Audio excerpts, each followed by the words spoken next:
Emerald Podcast Series. Research that makes a difference.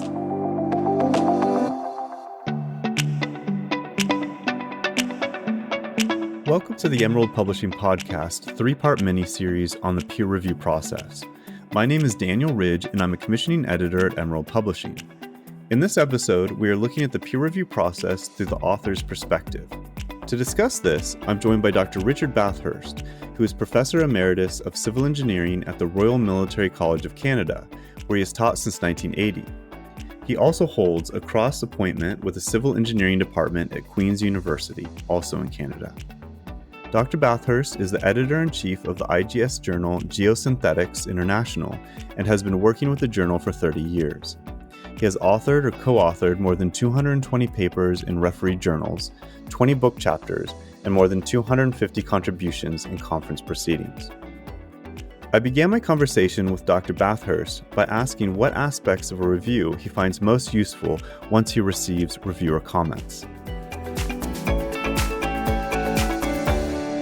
So great. Thank you so much, Richard, for joining us. I'm curious we're discussing this from an author's perspective. So when you receive your paper back from peer review, what aspects of the review do you find most valuable? Are you looking for feedback on the development of your ideas, or do you prefer practical suggestions? I look for both, but initially what I like to see in a good review is an initial overall appraisal of the paper, before actually getting into the detailed technical comments. What's really important for an author, and including me, is what does the reviewer think about the originality and the impact of the paper? And if these need to be strengthened, then I like to see this communicated to the author. Along similar lines, if the reviewer believes that the paper should be declined, there has to be clear reasons why. Of course, it's important that the reviewer be polite and professional. And one thing that I find often that's missing from a review is that if there are good points in the paper, I believe that the reviewer should be generous and recognize these points, because authors have worked very hard and they like to be recognized for those points that are made in the paper. Other things that I look for, if the authors have missed important related published work, then the reviewer should identify what these works are and give them enough information that they can find these papers.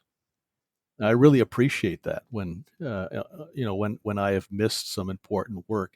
Although I must admit that today, with Google Scholar, it's very easy to find all published works, but sometimes it's a little bit more difficult to determine which works are seminal and important from those works that are less so. So what sort of criteria do you believe reviewers should focus on to provide the most helpful feedback for you as an author? As I mentioned, I like to see an overall appraisal of the paper. And then what I like to see are a careful, numbered list of comments that are clearly linked to different locations in the paper.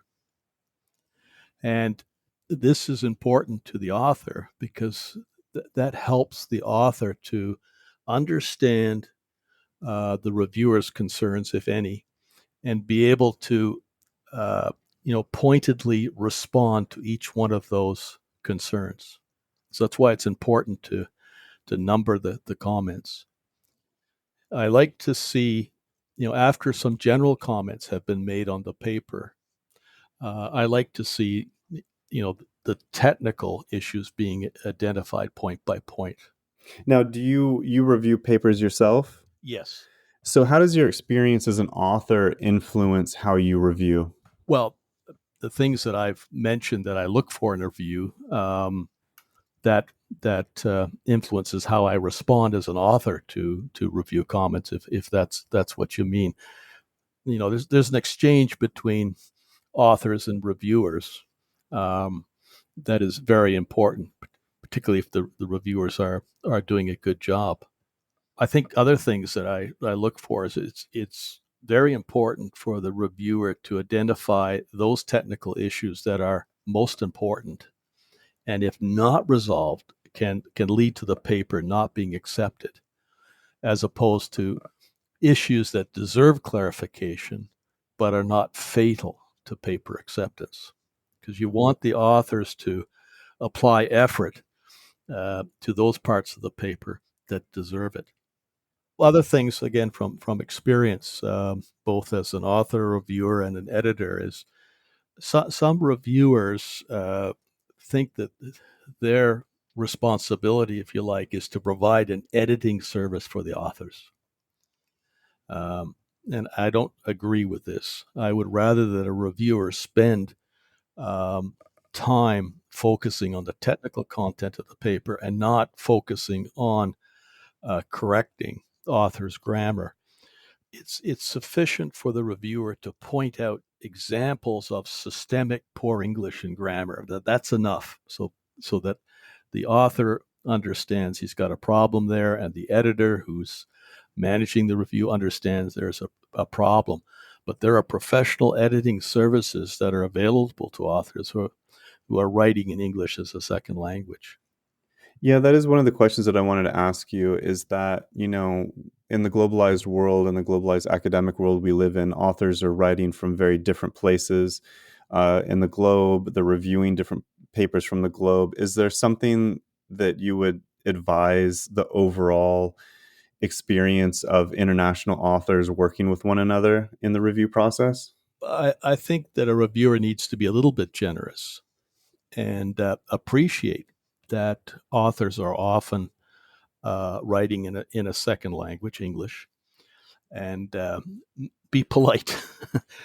But on the other hand, what I'm finding over many years is the problem of quality of English is becoming less of a concern, because what I'm finding is that authors who want to publish incredible Western English technical journals um, are employing, professional editing services before they submit the papers, and this makes things a lot easier. Because I can remember there was a time, it it does happen occasionally in my world as an editor, that a paper will be declined at receipt because the English is so poor. And like I said, there really is no excuse for this now. Yeah. So then, talking about your general attitude, what would you say is your attitude when you receive feedback back? In your experience, what attitude should authors have? And what is your approach to receiving feedback? Well, first of all, as an author, I like a critical review. I don't want to see a review that's nasty, but I want to come away from that review knowing that reviewer put some thought into their comments and clearly read the paper.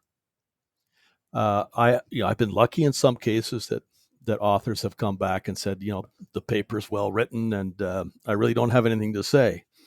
Well, that makes me feel good for a little while, but it's of no value to me. There's no such thing as a perfect paper. And going back to an earlier comment, if a reviewer generally thinks that about a paper, they should write a few comments about what were the good parts of the paper, what was the part that I liked, what was the part that I put a check mark, so to speak, on the paper because it was a very good point. So that's what I like. If I have missed an important prior work that's related to what I've done, then I really do appreciate that. Do you find authors ever becoming defensive of their work? Um, yes, I mean some do. There are some really established authors that sometimes are very pompous. I've had authors come back and say, "Listen, I won this gold medal," and so I know what I'm talking about, etc. There's a few people like that still. but it's pretty rare. Interestingly, one thing that I often see, which is unnecessary, is that some authors are over gratuitous in their thanking of the reviewers. Every reviewer comment, they will start with, "We thank the reviewer for this comment." This is really unnecessary. And it's what the author can do is, in their response, they can just put a line somewhere saying, these review comments were very useful, and we have used them to improve the value of the paper. This type of thing. Yeah. Well, what if an author genuinely disagrees with the reviewer's comments? That's a good question. And what they need to do is to make a clear statement why. And most editors who are managing papers will make that comment. If you do not agree with the reviewer comment, clearly state why, rather than saying we don't agree. And when it comes to the nuts and bolts, what practical advice do you give when it comes to answering feedback and incorporating it into your paper? What I expect and often ask authors, and I do it myself, is I clearly link my responses to the comments, which hopefully have been numbered. If they haven't been numbered, I'll number them. And then what I do in the revised track changes paper, I will use comment balloons. And in the comment balloon, I'll write reviewer 1, comment X, and highlight the location in the text where my response to the reviewer comment is located. This makes it so much easier for a reviewer. And authors need to understand that a happy reviewer is the first step to having a paper accepted.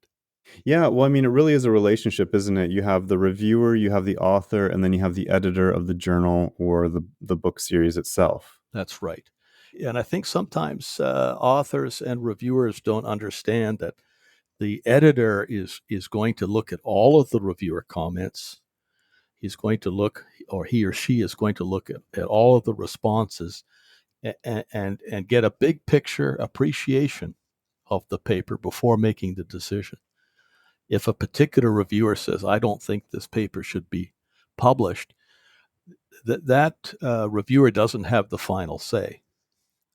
The editor who is adjudicating this paper is going to take into consideration all of the reviewer comments and a whole bunch of other stuff as well that may not always be obvious to the reviewer or the author. I mean, maybe the paper is over length. Maybe the quality of the figures themselves are not acceptable. So all of these things are part of the decision process on whether a paper is accepted, declined, moves forward, or whatever. Are there any recommendations you'd give an author in terms of the relationship with the editor? Well, clearly there must not be a conflict, but a good editor will make sure that doesn't happen. But I think that the author should also be respectful of the editor themselves, so don't get into a conflict in writing with the editor, disagreeing with the editor, etc. Most editors are on the side of authors, so avoid conflict. And avoid that over flowery talk. Yes, be polite and professional. Great. Thank you so much for your time. I really appreciate your comments on the author experience. Well, thank you very much for giving me this opportunity.